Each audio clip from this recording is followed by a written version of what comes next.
Це, очевидно, абсолютно нормальна логічна реакція наших американських партнерів на те, що парламентська асамблея не просто бездіяла у відповідь на ігнорування з боку Російської Федерації всіх ухвалених резолюцій у відповідь на агресію проти нашої держави, окупацію частини території України, а ще й розстелила червону доріжку перед парламентською делегацією країни-окупанта. Тим самим, по-перше, здійснивши серйозний удар по своїй власній репутації, ну і по-друге, звівши на нівець рівень довіри України, української парламентської делегації до себе і до взаємодії у рамках роботи ПАРЄ. Отже, такий крок наших американських партнерів є зрозумілим. Ну а нам далі своє робити. Ви знаєте, що Верховна Рада України після узгодження у рамках профільного комітету з питань закордонних справ прийняла рішення відкликати запрошення для спостереження за виборами в Україні. Такий крок є цілком мотивованим і логічним, враховуючи ту сумну реальність. В парламентской ассамблее Совета Европы заявили, что Украина не имеет права этого делать. Вот разъясните, действительно ли это так? Насправді, згідно з усталеними правилами процедури, парламентська асамблея має право здійснювати спостереження за виборами, але це жодним чином не означає, що парламенти зобов'язані надсилати запрошення парламентській асамблеї з тим, щоб здійснювати таке спостереження. Більш того, якщо згадати всі попередні роки, коли між українською парламентською делегацією і ПАРЄ існували абсолютно довірливі відносини, Верховна Рада України ініціативно надсилала такі запрошення для представників ПАРЄ з тим, щоб вони здійснювали спостереження за виборами.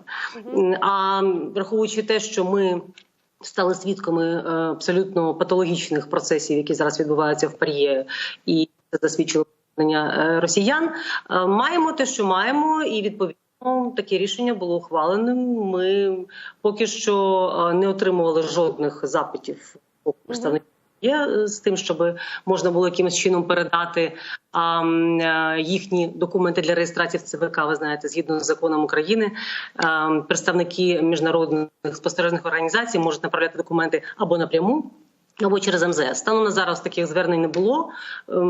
Ми залишаємось відданими всім тим принципам і нормам, які закладені в основі роботи Ради Європи. І, до речі, Україна за всі роки членства в цій організації не порушила жодного документу, який мав би обов'язковий характер для виконання. А треба зазначити, що такі документи ухвалюються лише у рамках роботи Комітету міністрів Ради Європи і Європейського суду з прав людини.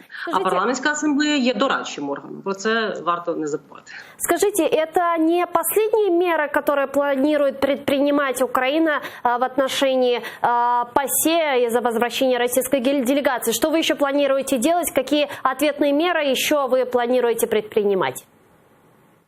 Ну, як ви знаєте, ми викликали для консультації постійного представника Дмитра Кулебу, він зараз перебуває у Києві. Ми працюємо над подальшими нашими кроками, які були б і ефективними, і креативними водночас. Про це будемо інформувати по мірі того, як ця інформація зможе бути доступна. А сейчас вы не можете сказать, какие это могут быть шаги?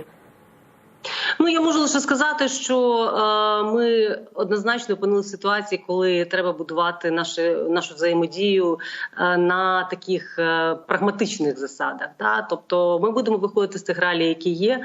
Ви прекрасно розумієте, що у нас надзвичайно насичений порядок денний у контексті взаємодії з Радою Європи. У нас більше сотні незаконно утриманих українців на території Росії, на окупованих територіях. У нас постійні переслідування кримських татар, не припиняються бойові дії на Донбасі. Лише за минулу добу у нас 5 нових поранених. Тобто є про що говорити, а тому ми будемо і надалі використовувати доступні нам механізми, які надає членство в Раді Європи.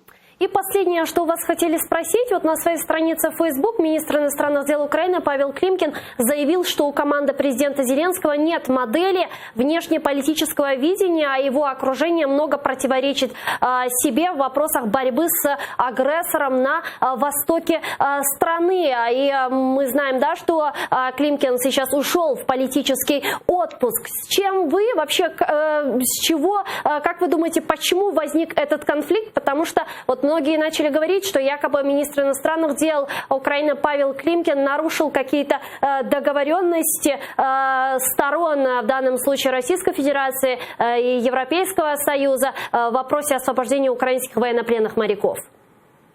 Ну, я б не називала це конфліктом. Мені здається, що не варто настільки песимістично дивитись на перспективи нашої взаємодії. Ми насправді абсолютно на одній хвилі перебуваємо в тому, що стосується стратегічних підходів до питань зовнішньої політики України, захисту інтересів нашої держави і наших громадян.